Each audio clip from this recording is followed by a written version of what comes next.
नमस्कार।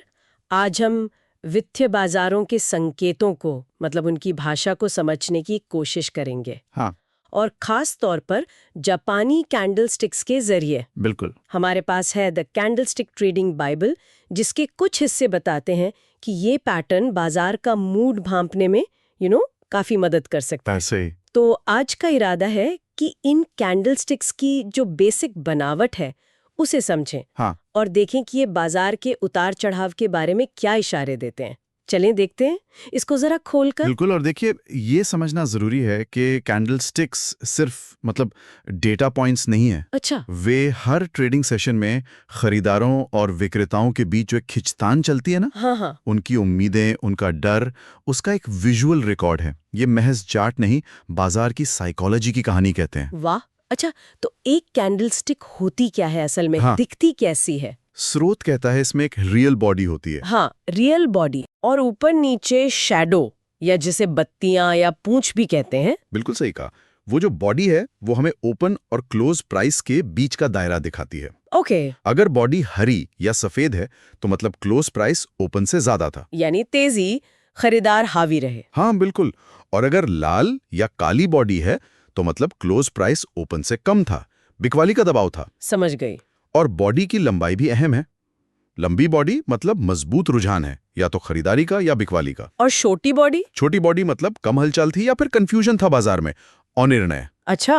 और वो शैडोज जो ऊपर नीचे बत्तियां होती हैं, उनका क्या मतलब है? वो बत्तियां उस सेशन के हाई और लो प्राइस तक की यात्रा दिखाती हैं, मतलब कीमत कहाँ तक गई थी। ओके। जैसे लंबी ऊपरी बत्ती ये बताती है कि खरीदारों ने शुरू में तो जोर लगाया, पर सेलर कीमत को नीचे ले आए, क्लोज नीचे हुआ।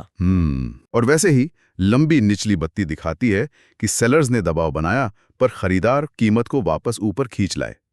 तो ये रिजेक्शन जैसा हुआ कि कीमत वहां तक गई पर टिकी नहीं। बिल्कुल बिल्कुल, प्राइस रिजेक्शन का साफ संकेत। स्रोत कुछ खास पैटर्न्स पर भी जोर देता है, जैसे एक है एंगल्फिंग बार। ये क्या चीज है? एंगल्फिंग पैटर्न, हाँ, ये काफी मजबूत माना जाता है। इसमें होता यह है कि एक कैंडल की बॉडी पिछली कैंडल की पूरी बॉडी को ढक लेती है। ढक लेती है मतलब निगल लेती है। हाँ, कह सकते हैं निगल लेती है। अगर ये गिरावट के बाद बने, यानी बुलिश एंगल्फिंग, तो ये तेजी का संकेत हो सकता है कि अब खरीदार कंट्रोल में आ गए। बिल्कुल। और अगर ये तेजी के बाद बने, यानी बेरिश एंगल्फिंग, तो ये मंदी का मतलब सेलर्स के हावी होने का इशारा हो सकता है। दिलचस्प है। ये तो साइकोलॉजी बताता है कि कंट्रोल किसके हाथ में गया। एग्जैक्टली। और एक और महत्वपूर्ण पैटर्न है डोजी। हाँ, डोजी। इसमें तो ओपन और क्लोज प्राइस लगभग एक ही होते हैं ना? हाँ बिल्कुल। बॉडी बहुत ही पतली होती है या होती ही नहीं।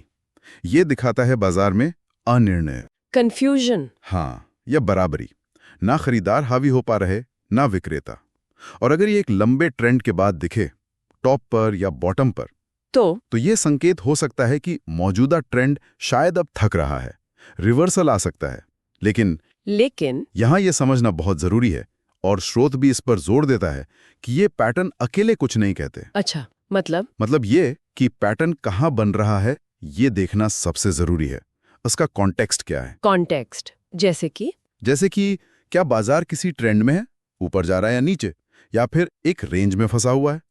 और क्या ये पैटर्न किसी खास लेवल के पास बन रहा है, जैसे कोई मजबूत सपोर्ट या रेजिस्टेंस लेवल हो? हाँ, सपोर्ट और रेजिस्टेंस। हाँ। सपोर्ट मतलब जहां से कीमत नीचे नहीं गिर पाती आसानी से। हाँ, एक तरह का फर्श। और रेजिस्टेंस जहां से ऊपर जाने में दिक्कत होती है।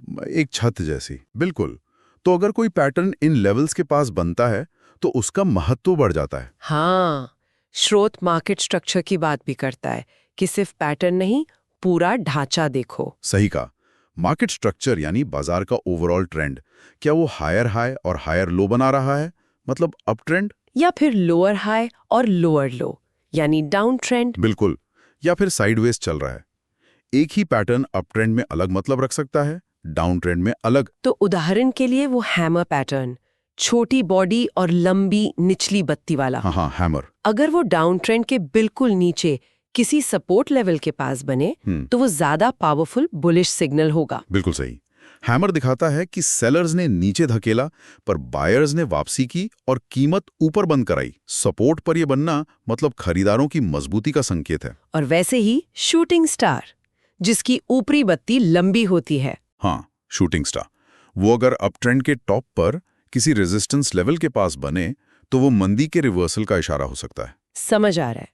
तो पैटर्न, लेवल, ट्रेंड सब मिलाकर देखना है। हाँ, इसी को कॉन्फ्लुएंस कहते हैं। जब कई चीजें एक ही दिशा में इशारा कर रही हों, कैंडलस्टिक पैटर्न भी, मार्केट स्ट्रक्चर भी, सपोर्ट और रेजिस्टेंस भी, तब सिग्नल ज्यादा भरोसेमंद होता है। और एक जरूरी बात, रिस्क मैनेजमेंट। स्रोत इसके बारे में कुछ कहता है? अरे बिल्कुल, इसके बिना तो सब अधूरा है। स्रोत साफ कहता है कि कोई भी स्ट्रैटेजी बिना प्रॉपर मनी मैनेजमेंट और रिस्क मैनेजमेंट के काम नहीं कर सकती। मतलब हर ट्रेड पर कितना रिस्क लेना है ये पहले से तय हो। हाँ, बिल्कुल। स्टॉप लॉस लगाना, पोजीशन साइजिंग सही रखना, ये सब बहुत जरूरी है, क्योंकि कैंडलस्टिक्स आपको संकेत देते हैं, कोई गारंटी नहीं देते। ये बात तो है। तो अगर हम इसे समेटें तो ये कैंडलस्टिक्स असल में बाजार में जो खरीदारों और विक्रेताओं की लड़ाई चल रही है ना, हाँ, उसकी कहानी कहने वाले विजुअल सुराग हैं। एंगल्फिंग, डोजी, हैमर, ये सिर्फ शेप्स नहीं हैं, बल्कि उस पल के मार्केट के मनोविज्ञान की, उसकी फीलिंग की एक झलक है। बिल्कुल सही कहा। और जब इन्हें सही कॉन्टेक्स्ट में, सही संदर्भ में, मार्केट स्ट्रक्चर और दूसरे एनालिसिस के साथ मिलाकर देखा जाए तो ये बाजार की अगली चाल का अंदाजा लगाने में काफी शक्तिशाली या पावरफुल टूल बन सकते हैं। लेकिन हाँ, याद रखना होगा, ट्रेडिंग हमेशा संभावनाओं का खेल है, निश्चितता का नहीं। बिल्कुल। और सुनने वालों के लिए आज का विचार यहीं छोड़ जाते हैं।